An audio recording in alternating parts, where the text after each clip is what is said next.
Let's speak to Willem-Mark Nabarro. He's head of European equities at Exane BNP Paribas. He joins us from Singapore. So, Willem, first of all, tell us what we should expect from this week on stock markets. Well, for this week, we can expect more volatility, of course. We know exactly what happened over the weekend and on Friday as well. So do not be surprised. We're going to get lots more volatility this week. We're going to have, of course, also elections on Thursday in Germany. That will have an impact as well. So we definitely foresee more volatility for this week. And how do you make money in this market? Well, short term, everything depends if you're a day trader or not. We prefer to look longer term out. And at the moment, we will be looking at companies and sectors where we can find growth, where we can see companies with very good balance sheets, which have got enough financial power to finance their own growth, which also effectively do not have to go to the market or to the banks. And if they can pay some dividends as well, that would, of course, be a cherry on the cake.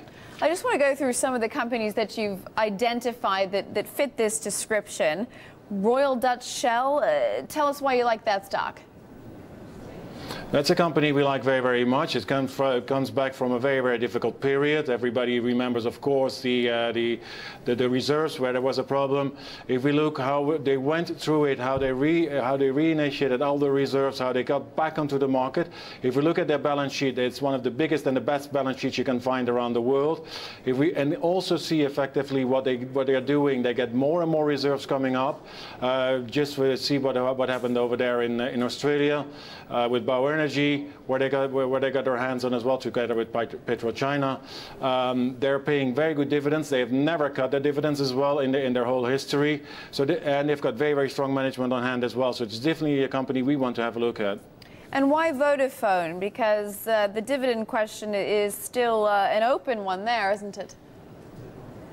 Well, it's an open one, but at the same time, if you look at the enormous free cash flow Vodafone is generating by itself, they will continue to pay dividends as well. They've got a very, very strong free cash flow. They've got a very strong balance sheet. They've got very, very good strong management as well. Look also what they're doing. Areas where they are not very strong, they just get out and they invest in areas where there is a real market for them and where they see as also growth.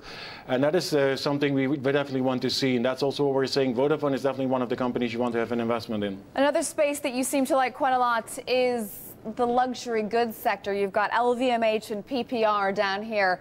Is that purely based on their exposure to those countries in the world that are still growing, like China? It's definitely effectively based on growth. That's something I mentioned before. The LVMH, as well as PPR, some of the other luxury goods companies we can find, there is a lot of demand still out of here in Asia, but we will see demand coming through also out of Latin America. We haven't spoken about that one yet, or even India, where if you look forward, look at the Indian market at this moment. Indian market at this moment is somewhere like where we had mainland China 5 to 10 years ago. So say in 5 years or 10 years, the Chinese market is going to be a little bit full. At that moment, we definitely see pickup coming through from India. It's going to take time. It's not going to be a one-day event. It's not going to be happening tomorrow. It's not going to be happening the day after tomorrow. But it's definitely something for the longer term.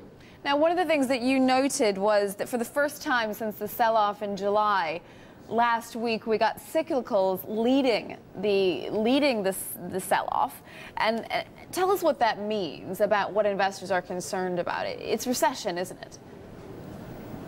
It is, of course, well, that people are afraid, that the investors are afraid that the problems we have seen in the financial sector are going into the real economy. We have seen effectively the cyclical sell-off. We are still not there yet, but it's a very good indication, and it's also a big indication that we may be getting closer to the bottom than it's just starting to get to the bottom. All right, Willem Nabarro there from Exane BNP Paribas. Thanks very much for your insight.